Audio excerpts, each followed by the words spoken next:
On today's episode of Buffalo Daily, we discuss the Buffalo Sabres and how they were doing before the shutdown and who was doing well and who wasn't and where to go from there.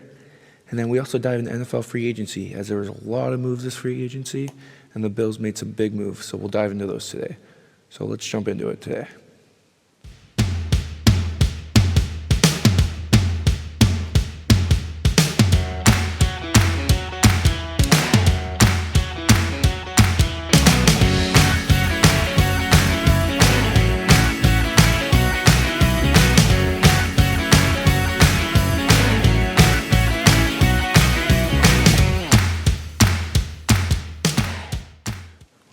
Welcome back to the Buffalo Daily Podcast. It's your host Cody here, bringing you the first episode of Buffalo Daily.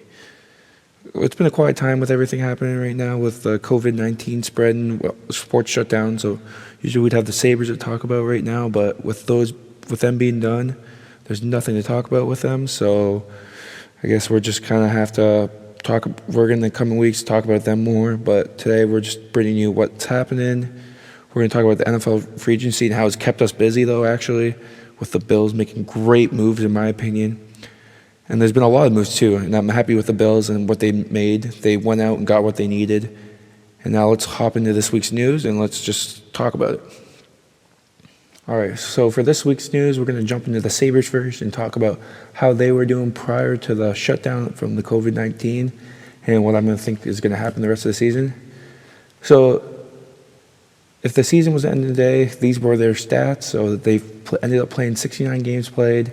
They had a record of 30, 31, and 8, so a losing record. And they had 68 points, which meant they were 13th in the East and 13 points out of a playoff spot. At home, the Sabres were actually doing very well. They were 20, 11, and 4, so they did very well actually at home considering everything else. But where they struggled was on the road. They were 10, 20, and 4. And 3 and 7 in their last 10, because don't forget they had that big West Coast road trip that ended out before coming home. But yeah, they struggled on the road this year. I don't know what it was. For some reason, they just couldn't get it done. They came out very slow out of the gates on away trip, and that often shot them in the foot to not finish games. Or even on the last road trip, the West Coast, they'd go up and then they would just fall behind. Like they'd go up and then just throw away the lead and stuff. So going to be a lot of moves there they're going to have to make to improve that in this offseason, if this is the end of the season. Let's dig into a little more individual stats. We're not going to go through the whole team right now, but we'll just talk about a couple guys that want to highlight. Jack Eichel right now, so if this ended today, he had 36 goals, 42 assists, so 78 points on the year, and he had average ice time of 22 minutes and 6 seconds. He was 10th in the league in points, which is very good, and 8th in goals. So, he had a good, solid season for the most part. He started strong and had a good 3 quarters of the season, in my opinion. But the last couple of weeks, you could tell something was off. Like, he was a little banged up, you could tell, and maybe a little angry with everything that's happening. But I was very happy with Eichel this year and his production. And I hope they can build around him more this year and get a stronger, more depth on the second, third, fourth line. We need more depth. So I don't know what's going to happen with this shutdown because of everything.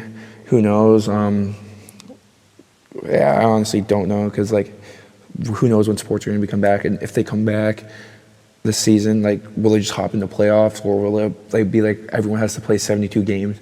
So will they have to play 3 more games, but it won't matter for the Sabres because they'll be mathematically eliminated at this point. So it'll be interesting to see what they do with that. Once the Sabres season is officially over, though, we will do a full breakdown on how they did, performance of all their players, and what moves I think they should make this offseason to improve the team. Also, this week, be sure to check out on MSG and YouTube for Throwback Sabres games to keep you entertained. On Wednesday night, there's going to be 25th. On the 25th, Wednesday the 25th, there's going to be the 10th consecutive winning streak, the last game of the winning streak of the 06-07 season. On the Thursday night, there's going to be the first meaningful game after 9/11 in Manhattan versus the Rangers. And on Friday the 27th, there's going to be Game 5 of the 2007 Eastern Conference semifinals. Okay, now let's jump into the Buffalo Bills and what they've done and what's happened in the NFL in free agency. So on the first day, the Bills took some time. It was kind of a slow start in free agency. But once the Bills started making their moves, Bean and the Bills made some big moves to set them up for the next couple of years to be contenders, especially when Josh is still on this rookie contract. So let's first, before we jump into the NFL, let's see what the Bills did on free agency and their signs.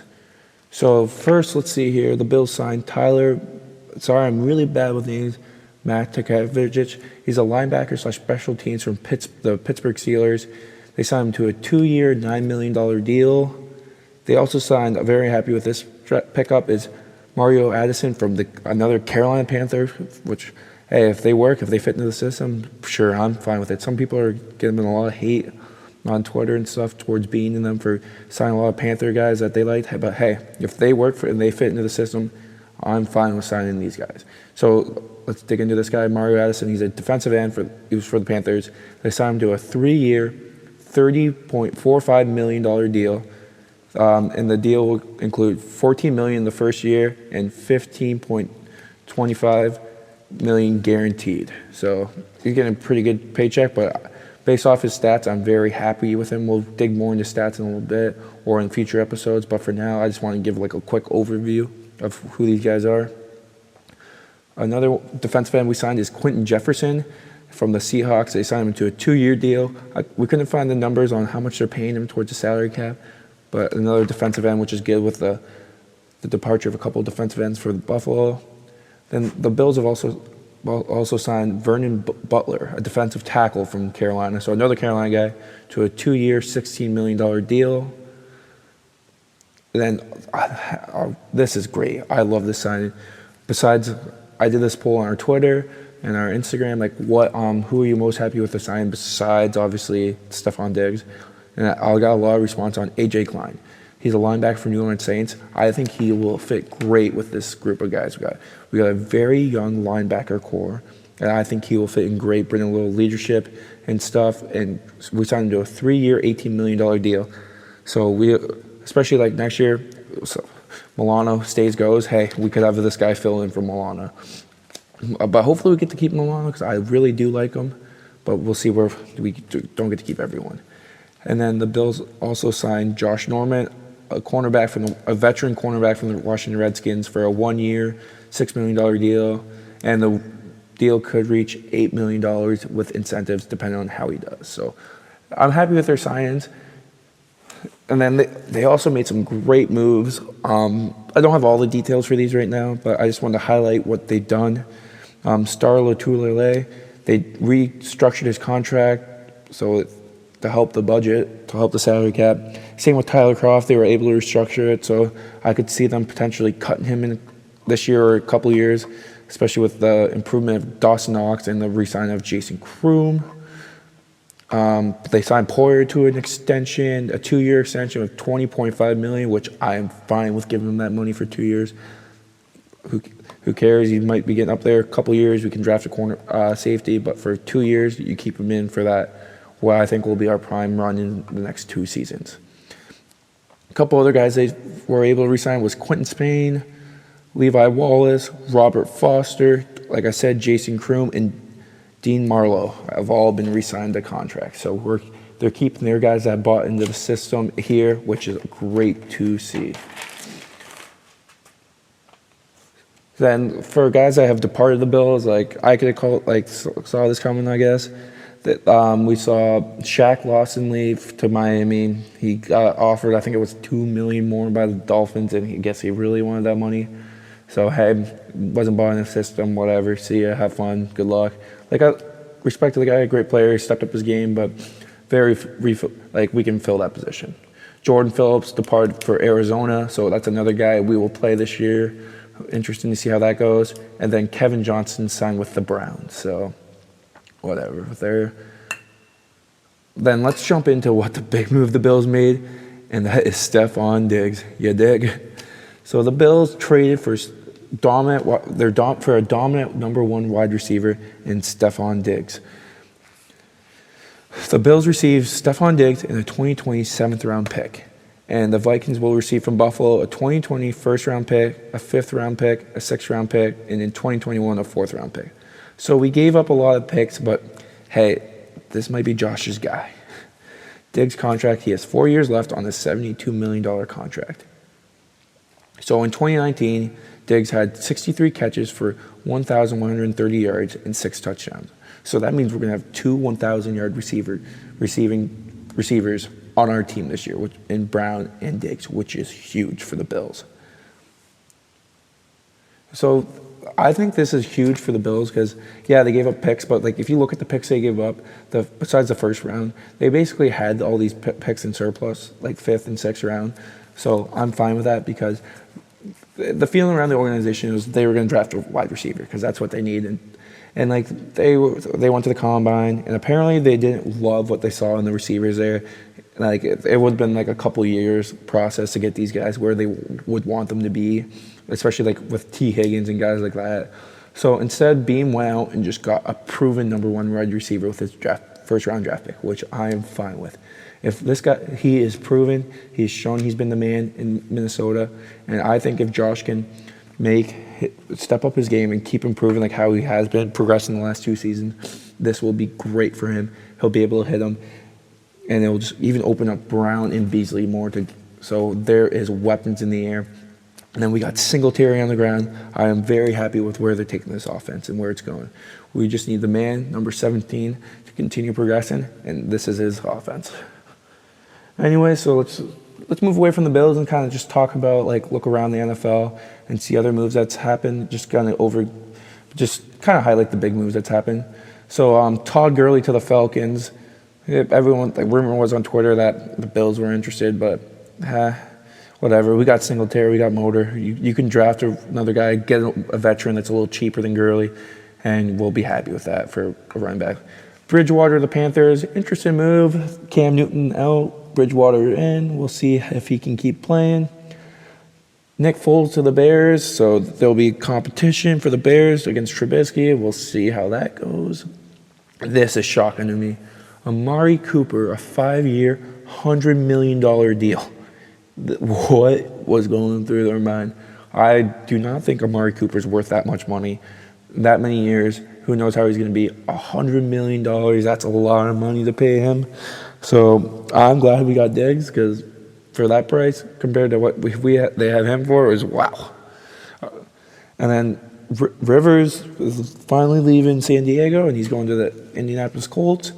And then Newton, Winston, and Flacco are still free agents, so we'll see where they sign. Wonder if they'll land New England. Interesting to see where they land.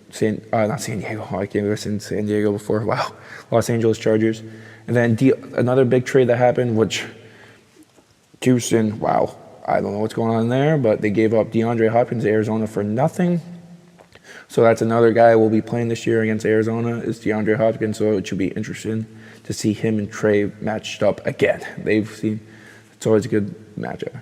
And then finally, a big one that will have a huge impact on us and the division is Tom Brady, after 20 years, is leaving the New England Patriots and going to the Tampa Bay Buccaneers. Wow. My opinion, this puts the Bills as the front runners to win the AFC East. I know, knock on wood, but hey, wow. Who would have thought Tom Brady would be gone finally, but this could be time for the Bills to step up because I saw the Patriots signed Hoyer, but like really they have no options right now at quarter, like nothing dominant and stuff. I know their defense was great this year and stuff, so they're still going to have a solid defense, but we have a great defense too, and with all these weapons we've added on offense, you have to think this could be our time to run the AFC East and potentially make a great playoff run.